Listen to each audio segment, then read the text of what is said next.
You've got a bit, haven't you, about the guy who I haven't talked about much, who I'm really fascinated by, is the... Bryan Johnson. Yeah. Yeah, I'm fucking obsessed with this guy. Yeah. I am obsessed with him because he is, like, trying to reverse the aging process. And he's... Yeah, of course your audience know who this is. Bunch of fucking nerds and computer geeks. Yeah, he's the biohacking guy, and he calls it a rejuvenation program. Yeah. And he says that he wants to reverse the aging process. And like for a particularly extreme 3-year period, he was having regular plasma transfusions from his teenage son, right? And so he has a nutritionist that's an expert and all this stuff. And he says, like, these people all say that eventually they want to live forever. And so then I have like a 20-minute routine that starts with me saying, I can't be the only person who thinks I've never wanted someone to be hit by a car more than I fucking love. Like, every time I hear it, I'm just like... And every time people say, you'll feel bad, I'm like, no, I will masturbate. Like, if he dies in a car accident, I will masturbate regardless of whether I'm in a mosque, a church, or a school. I will... And I am a childless Hindu with no teaching qualification, so I shouldn't be in any of those places. But, like... It does. That's the thing. Like, I have sort of terrifying... That's why I talk about him on stage, because, like, he and I both share a kind of a death anxiety, which is genuinely a mental health condition, which I thought was just being a person. Like, I thought being anxious... Who are these people that are feeling like, oh, I can't fucking wait to be nothing? But anyway, we both clearly people that, like, have that kind of fear of it, and it's quite... I think in some ways it's quite a natural impulse, but you need to, like come to an emotional understanding that you're going to die. And I do think there is a serious issue here, because I think all of these people, the tech billionaires particularly, are now so obsessed. Like, my friend works in that sector, and normally when a friend of yours works in a sector that people outside of it are speculating and scaremongering about, they normally say it's much less weird than you think. And my friend is always like, it's so much weirder. He is like the thin end of the wedge. They are talking about like cryogenics, like all manner of like weird consciousness freezing, like everything. And all of their focus is keeping themselves alive, and none of them is doing anything about climate change. And I really do think that, like, part of your thing is you have to have an part of being a human being is you need to have an obligation to the next generation. Sure. And in order to have that obligation, you need to come to an emotional understanding that you are going to die and that we're all going to die. And actually what we have to do is work to make things a little bit better for the next generation of people that come next. And you would, my understanding is that's something that parents understand quite viscerally when their children are born. But Bryan Johnson has a kid, and he looked at his kid and was like, that kid has got some sweet blood in his body. And so, like, I'm struggling to, like, make peace. I feel like there is something really important going on. And he also, this is a thing that I've, like, sort of talked about on stage, but it's almost too weird. He electrocuted his penis to try and de-age his penis. Now, I would say that if you're strapping electrodes to your penis and you don't think, actually, this is too weird, you are beyond help. Like, at that point, like, you're fucking beyond help. But so he was electrocuting his penis, and he says he has the erection of an 18-year-old, which is, like, not a great advert for your erection. Do you mean an erection that constantly spurts jizz at the first contact with any human being that you're sexually attracted to? Like, actually, an 18-year-old dick is not the dick you want to get. Like, it's actually sort of like mid-20s when it's, like, seen a few things. Not an 18-year-old dick. Like, that, an 18-year-old dick is constantly like, oh my God, yeah, nice to meet you. Like, that's like that's like not a great era of dick. No. Like, 20s dick has, like, still got the shape and the, like, blood flow, but it doesn't have the, like, overexcitability. And, like, and also I just think, like, your dick is supposed to get worse, and you're supposed to learn how to do things with other bits of your body sexually. Like, if you, like, the whole idea of him trying to improve his dick suggests to me this man does not know how to eat pussy or suck dick. And that is a flaw. That is a serious character flaw. If you've got into your 40s and you don't know how to orally pleasure your partner, you have been having sex incorrectly. I didn't think I would be this blue. We're all shocked.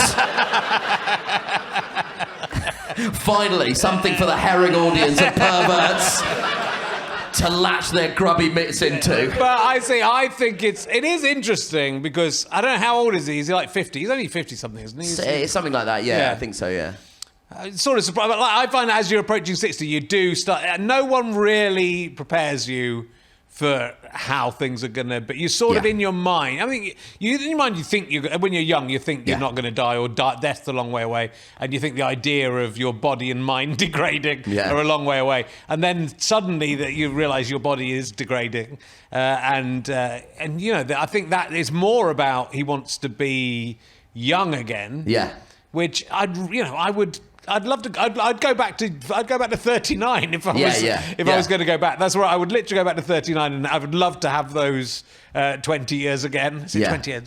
Nearly 20 years. And you know, that's what I do. But if there was a process, if this guy finds it, I will take it. Yeah, it just doesn't sound like it's very much fun. Yeah, like the de-aging of his body.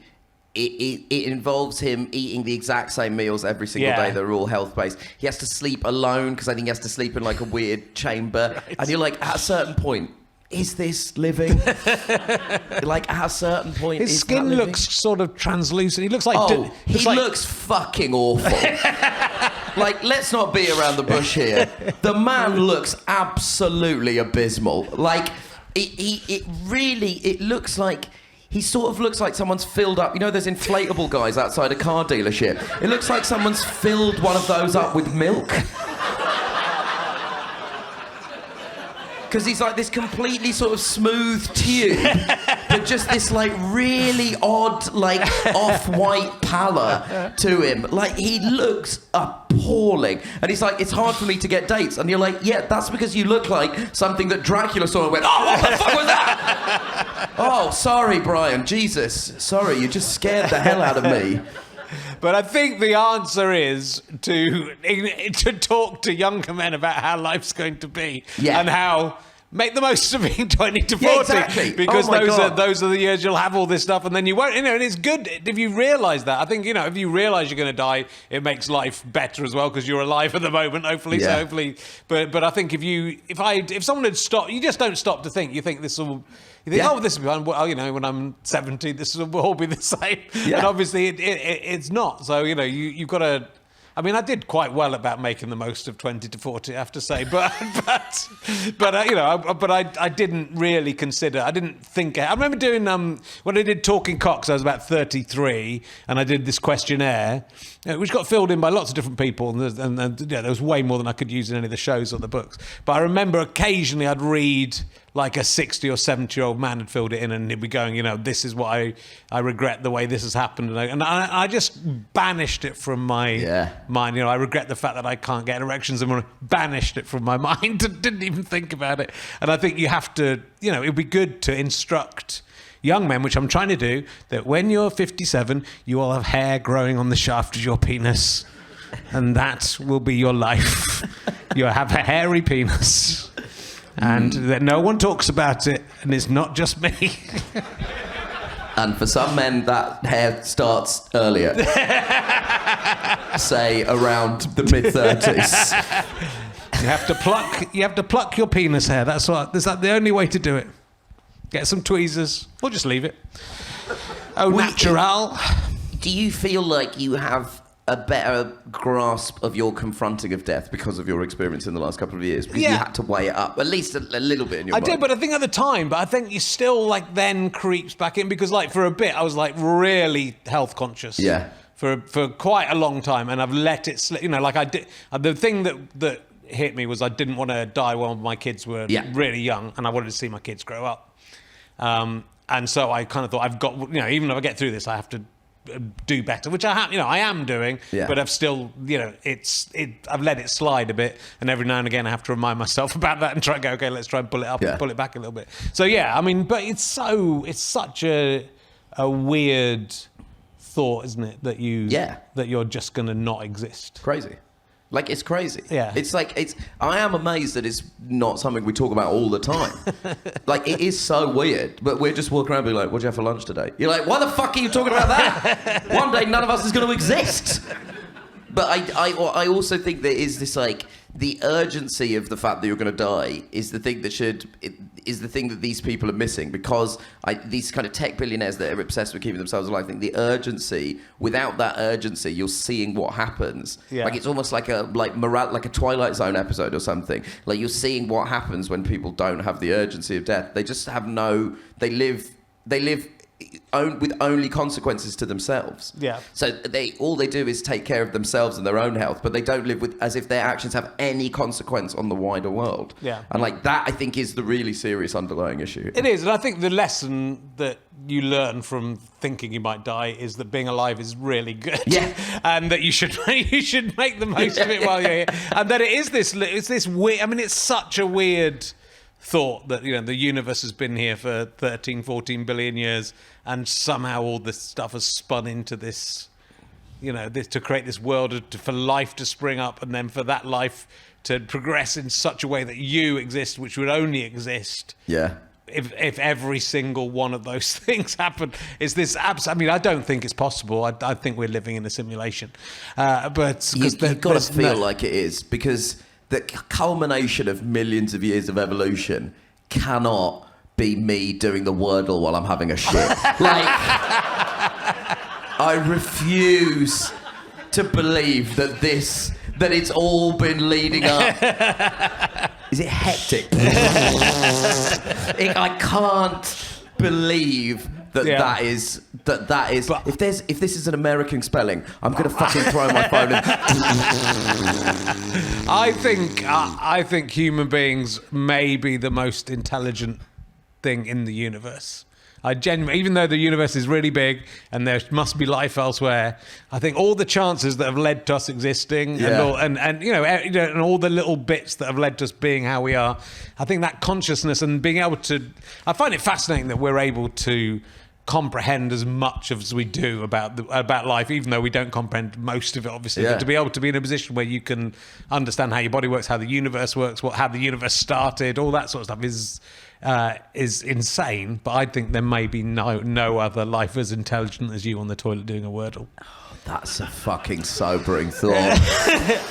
To be fair, there is more intelligent life than that. Way more on Earth. But I don't think there is anywhere all the fuckers have built the phone that allows me to do the shit on the toilet. That's true. But yeah, it is. Yeah, I think it is. It is pretty incredible that we've managed to get this far. I do feel like we might be done. Like, you know, you see footage of like Spain essentially underwater, and then you sort of go, it does feel like Jeff Goldblum is about to appear. There was just a phase of movies where Jeff Goldblum would appear and be like, guys, this is about to be really bad. And everybody would be like, shut up, Jeff Goldblum. You're fucking too handsome to know about science. And then 10 minutes later, everybody would be like, man, I wish we listened to Jeff Goldblum. All the buildings are exploding. The president's died. There's a T-Rex running around a fucking gift shop. Like, it does start to feel like we're in the, like we're all just starting to realise the sort of Jeff Goldblum equivalents have had a point about some of the apocalyptic talk.